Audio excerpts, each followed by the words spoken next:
नमस्कार, खबरां दे इस बुलेटिन च तुहाडा स्वागत। मैं हां परमिंदर कौर। पहला पेश ने ਝੋਂਡੀਆਂ खबरां। विदेश मंत्रालय ने कहा कि भारत चीन तेजी नाल दुवੱਲੇ मसले हल करन लई सहमत।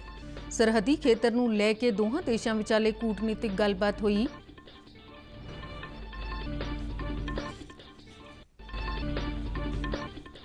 भारत ने अंतर्राष्ट्रीय भाईचारे नूं अपील की है कि वह पाकिस्तान वल्लों अतवाद नूं शह देण कारण पाकिस्तान नूं अलग थलग करे। केंद्रीय खेतीबाड़ी ते किसान भलाई मंत्री नरेंद्र सिंह तोमर ने कहा कि सरकार खेतीबाड़ी मार्केटिंग विच सुधार करन लई सिर तोड़ यतन कर रही है।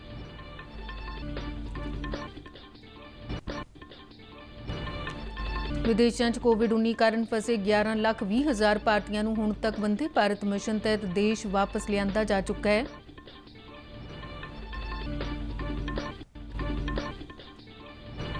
प्रधानमंत्री नरेंद्र मोदी ने मशहूर क्रिकेट खिडारी सुरेश रैना नूं लिखी चिट्ठी च रैना दे क्रिकेट लई पाई योगदान की कीती प्रशंसा। देश च कोरोना वायरस नाल पीड़ित मरीजों की कुल गिनती 29 लाख तो पार। ते हुण खबरां विस्तार नाल। भारत चीन सरहदी खेतरां की स्थिति के संबंध बारे 18वीं मीटिंग कल हुई। भारतीय वफद की अगवाई विदेश मंत्रालय में उत्तरी एशिया के संयुक्त सकत्तर ने की ते चीनी वफद की अगवाई चीन के सरहदी विभाग के डायरैक्टर जनरल ने की। मीडिया को जानकारी दिंदियां विदेश मंत्रालय के बुलारे अनुराग श्रीवास्तव ने दस्सिया कि दोवें धिरां ने स्पष्ट और बहुत संजीदगी नाल मौजूदा भारत चीन सरहदी खेतर की स्थिति बारे विचार वटांदरा किया है। दोहां देशों ने फिर विश्वास प्रगट किया कि भारत ते चीन के विदेश मंत्रियों ते दो विशेष प्रतिनिधियों विचाले हुए समझौतिਆਂ ते पूरी तरह दयानतदारी नाल अमल किया जाएगा। इस संबंध च दोवें देश मौजूदा समझौतिਆਂ ते प्रोटोकॉल मुताबिक सारे मुद्दों नूं जल्द तो जल्द हल करने लई सहमत हुए ने। Two sides had a candid and in-depth exchange of views on the existing situation in the India-China border areas. They reaffirmed that in accordance with the agreements reached between the two foreign ministers and the two special representatives, the two sides will continue to sincerely work towards complete disengagement of the troops along the LAC in the western sector. In this context, they agreed to resolve the outstanding issues in an expeditious manner and in accordance with existing agreements and protocols. Bharat ने अंतर्राष्ट्रीय भाईचारे नूं appeal की है कि पाकिस्तान वल्लों अतवाद नूं शह देण लई पाकिस्तान नूं अलग थलग करन। कल 5वीं विश्व पद्धरी पार्लीमेंट के प्रिजाइडिंग अफसरां की 2 दिना कानफ्रेंस नूं वर्चुअल माध्यम राहीं संबोधन करदिआं लोक सभा के स्पीकर ओम बिरला ने कहा कि पाकिस्तान के प्रधानमंत्री ने इस गल नूं स्वीकारिआ है कि पाकिस्तान की धरती ते 40,000 अतवादी ने। उन्होंने कहा कि पाकिस्तान वल्लों मुंबई ते पार्लीमेंट उपर हमले की घटना ते उरी ते पुलवामा वर्गे दहशतवाद कारनामिਆਂ नूं शह देण लई पाकिस्तान अंतर्राष्ट्रीय पद्धर ते जाणिया जाता है। उन्होंने कहा कि जम्मू कश्मीर भारत का निखड़वां अंग है ते हमेशा रहेगा। ओम बिरला ने पाकिस्तान नूं सरहद पारों अतवाद खत्म करने की अपील की है। केंद्रीय खेतीबाड़ी ते किसान भलाई मंत्री नरेंद्र सिंह तोमर ने कहा कि सरकार खेतीबाड़ी मार्केटिंग च सुधार करने लई सिर तोड़ यतन कर रही है। खेतीबाड़ी सनत के प्रतिनिधियों को एक वीडियो कानफ्रेंस राहीं संबोधन करदे तोमर ने कहा कि आत्म निर्भर भारत तहत किसानों लई कई भलाई स्कीमां वास्ते कदम चुके जा रहे हैं। उन्होंने कहा कि इस संबंध में सरकार ने खेतीबाड़ी के बुनियादी ढांचे नूं मजबूत करने लई आउंदे 4 सालों दौरान वरते जाने वाले 1 लाख करोड़ रुपए का फंड कायम किया है। उन्होंने कहा कि इस फंड की वरतों किसान उत्पादक संस्थावां राहीं वाढी तो बाद फसलों ਲਈ गोदाम बनाउण ਅਤੇ प्रोसैसिंग सहूलतां ਲਈ ਕੀਤੀ ਜਾਵੇਗੀ। ਇਸ ਨਾਲ ਖੇਤੀਬਾੜੀ ਬੁਨਿਆਦੀ ਢਾਂਚਾ ਵਿਕਾਸ ਅਤੇ ਠੰਡੇ ਗੋਦਾਮਾਂ ਦੀਆਂ ਸਹੂਲਤਾਂ ਨੂੰ ਮਜ਼ਬੂਤ ਕਰਨ ਦੇ ਨਾਲ-ਨਾਲ ਪੇਂਡੂ ਖੇਤਰਾਂ 'ਚ ਪੈਕ ਕਰਨ ਦੀਆਂ ਸਹੂਲਤਾਂ ਅਤੇ ਮਾਰਕੀਟਿੰਗ सहूलतां ਨੂੰ बल मिलेगा, जिस नाल किसानां ਦੀ आमदन 'ਚ वाधा होने करके भारतीय अर्थचारा मजबूत होवेगा। विदेशों च कोविड-19 कारण फसे 11,20,000 भारतीयों को वंदे भारत मिशन तहत हुण तक वतन वापस लिआंदा जा चुका है। नवीं दिल्ली च मीडिया को जानकारी दिंदे विदेश मंत्रालय के बुलारे अनुराग श्रीवास्तव ने कहा कि इस मिशन तहत 5वें पड़ाव 22 लाख ਵੱਖ-ਵੱਖ देशों तो हुण तक लगभग 500 अंतरराष्ट्रीय उड़ानां ते 130 घरेलू उड़ानां चलाईਆਂ गईਆਂ सन। इस संबंध में देश के 23 ਵੱਖ-ਵੱਖ हवाई अड्डियां तो इस महीने के अंत तक लगभग 375 होर अंतरराष्ट्रीय उड़ानां चलाईਆਂ जा रही ने। बुलारे ने कहा कि Kuwait, Maldives, Malaysia, Singapore, Philippines, Australia, Britain ते कनेडा तो प्रवासी भारतीयों को देश वापस लियाउण लई हवाई उड़ानां चलाईਆਂ जा रही ने।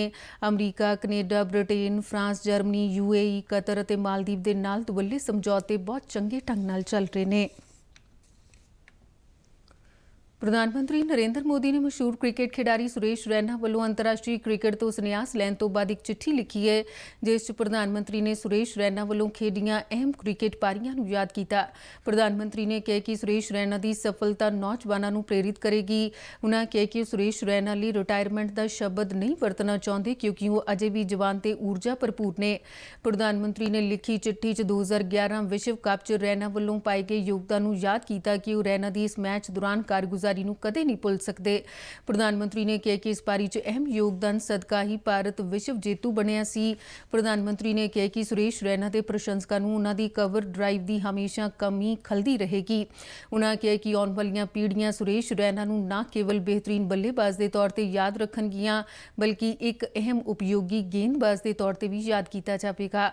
ਸੁਰੇਸ਼ ਰੈਨਾ ਨੇ ਪ੍ਰਧਾਨ ਮੰਤਰੀ ਦਾ ਧੰਨਵਾਦ ਕਰਦਿਆਂ ਟਵੀਟ ਕੀਤਾ ਕਿ ਖਿਡਾਰੀ ਖੇਡ ਦੌਰਾਨ ਖੂਨ ਪਸੀਨਾ ਵਹਾਉਂਦਾ ਹੈ ਤਾਂ ਦੇਸ਼ ਦੇ ਲੋਕਾਂ ਵੱਲੋਂ ਨਿਛਾਵਰ ਪਿਆਰ ਤੇ ਪ੍ਰੇਰਨਾ ਤਾਂ ਹੁੰਦੀ ਹੈ, ਪਰ ਪ੍ਰਧਾਨ ਮੰਤਰੀ ਵੱਲੋਂ ਖਿਡਾਰੀ ਦੀ ਪ੍ਰਸ਼ੰਸਾ ਕੀਤਾ ਜਾਣਾ ਇੱਕ ਵੱਡੀ ਗੱਲ ਹੈ। ਤੁਹਾਡੀ ਪ੍ਰੇਰਨਾ ਤੇ ਸ਼ੁਭਕਾਮਨਾਵਾਂ ਲਈ ਧੰਨਵਾਦ ਪ੍ਰਧਾਨ ਮੰਤਰੀ ਜੀ।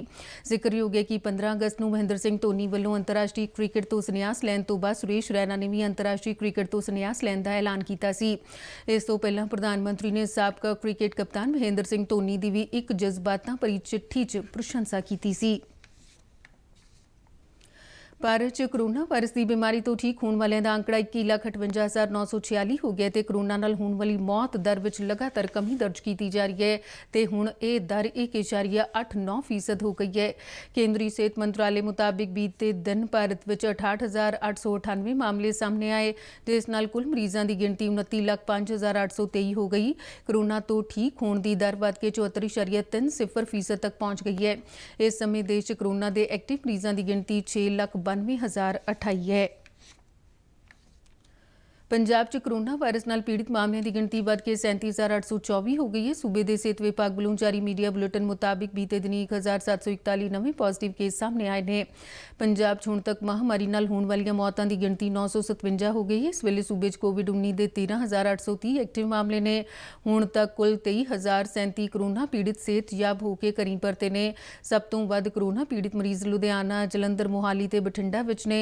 ਲੁਧਿਆਣਾ 'ਚ 398, ਜਲੰਧਰ 'ਚ 242, ਮੋਹਾਲੀ 'ਚ 169, ਪਟਿਆਲਾ 'ਚ 81 ਅਤੇ ਅੰਮ੍ਰਿਤਸਰ ਵਿੱਚ 75 ਮਰੀਜ਼ ਇਲਾਜ ਅਧੀਨ ਨੇ। ਉਪ ਰਾਸ਼ਟਰਪਤੀ ਐਮ ਵੈਂਕਈਆ ਨਾਇਡੂ ਨੇ ਕਿਹਾ ਕਿ ਕੇਂਦਰ ਸਰਕਾਰ ਅਤੇ ਜਨਤਕ ਖੇਤਰ ਦੇ ਬੈਂਕਾਂ 'ਚ ਨਾਨ ਗਜ਼ਟਡ ਅਹੁਦਿਆਂ ਲਈ ਸਾਂਝੀ ਪਾਤਰਤਾ ਪ੍ਰੀਖਿਆ ਕਰਾਉਣ ਲਈ ਕੌਮੀ ਭਰਤੀ ਏਜੰਸੀ ਕਾਇਮ ਕਰਨ ਦਾ ਸਰਕਾਰ ਦਾ ਫੈਸਲਾ ਇੱਕ ਚੰਗਾ ਕਦਮ ਹੈ। ਕਈ ਟਵੀਟ ਕਰਕੇ ਉਪ ਰਾਸ਼ਟਰਪਤੀ ਨਾਇਡੂ ਨੇ ਕਿਹਾ ਕਿ ਲੰਮੇ ਸਮੇਂ ਤੋਂ ਬਕਾਏ ਸੁਧਾਰ ਨਾਲ ਲੱਖਾਂ ਬੇਰੁਜ਼ਗਾਰਾਂ ਨੂੰ ਰਾਹਤ ਮਿਲੇਗੀ। ਉਨ੍ਹਾਂ ਖੁਸ਼ੀ ਜ਼ਾਹਿਰ ਕੀਤੀ ਹੈ ਕਿ 1000 ਕੇਂਦਰਾਂ ਤੇ 12 ਭਾਸ਼ਾਵਾਂ 'ਚ ਪ੍ਰੀਖਿਆ ਕਰਵਾਈ ਜਾਵੇਗੀ। ਉਨ੍ਹਾਂ ਕਿਹਾ ਕਿ ਇਸ ਨਾਲ ਉਮੀਦਵਾਰਾਂ ਤੇ ਵਡਮੁੱਲੇ ਸਮੇਂ ਤੇ ਵਸੀਲਿਆਂ ਦੀ ਬਚਤ ਹੋਵੇਗੀ। ਨਾਇਡੂ ਨੇ ਕਿਹਾ ਕਿ ਜਲਦ ਹੀ ਅਨੁਸੂਚੀ 'ਚ ਸ਼ਾਮਿਲ ਹੋਰ ਭਾਸ਼ਾਵਾਂ ਨੂੰ ਵੀ ਇਸ ਵਿੱਚ ਸ਼ਾਮਿਲ ਕੀਤਾ ਜਾਵੇਗਾ।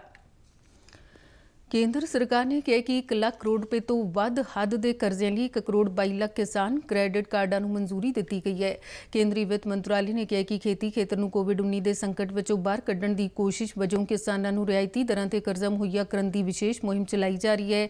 ਮੰਤਰਾਲੇ ਨੇ ਕਿਹਾ ਕਿ ਦਿਹਾਤੀ ਅਰਥ ਵਿਵਸਥਾ ਨੂੰ ਸੁਰਜੀਤ ਕਰਨ ਤੇ ਖੇਤੀ ਵਿਕਾਸ ਵਿੱਚ ਹੋਰ ਤੇਜ਼ੀ ਲਿਆਵੇਗੀ। ਆਤਮ ਨਿਰਭਰ ਭਾਰਤ ਪੈਕੇਜ ਦੇ ਹਿੱਸੇ ਵਜੋਂ ਕੇਂਦਰ ਸਰਕਾਰ ਨੇ 2 ਲੱਖ ਕਰੋੜ ਰੁਪਏ ਦੇ ਰਿਆਇਤੀ ਕਰਜ਼ੇ ਦਾ ਪ੍ਰਬੰਧ ਕਰਨ ਦਾ ਐਲਾਨ ਕੀਤਾ, ਜਿਸ ਨਾਲ ਮਛੇਰਿਆਂ ਅਤੇ ਡੇਅਰੀ ਕਿਸਾਨਾਂ ਸਮੇਤ 2.5 ਕਰੋੜ ਤੋਂ ਵੱਧ ਕਿਸਾਨਾਂ ਨੂੰ ਫਾਇਦਾ ਹੋਣ ਦੀ ਸੰਭਾਵਨਾ ਹੈ। ਪੰਜਾਬ 'ਚ ਬੀਤੇ ਕੁਝ ਦਿਨਾਂ ਤੋਂ ਕੋਰੋਨਾ ਕੇਸਾਂ ਦੇ ਤੇਜ਼ ਵਾਧੇ ਦੇ ਮੱਦੇਨਜ਼ਰ ਅੱਜ ਸ਼ਾਮ ਤੋਂ ਪੰਜਾਬ ਦੇ ਸਾਰੇ ਸ਼ਹਿਰਾਂ ਤੇ ਕਸਬਿਆਂ 'ਚ ਕਰਫਿਊ ਲਗਾਉਣ ਦਾ ਐਲਾਨ ਕੀਤਾ ਗਿਆ।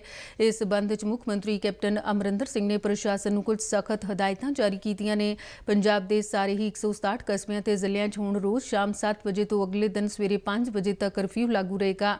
ਵਿਆਹ ਸ਼ਾਦੀਆਂ ਤੇ ਅੰਤਿਮ ਸੰਸਕਾਰ ਦੀਆਂ ਰਸਮਾਂ ਨੂੰ ਛੱਡ ਕੇ ਹਰ ਕਿਸਮ ਦੇ ਇਕੱਠ ਤੇ ਪੂਰਨ ਪਾਬੰਦੀ ਲਗਾ ਦਿੱਤੀ ਗਈ ਹੈ।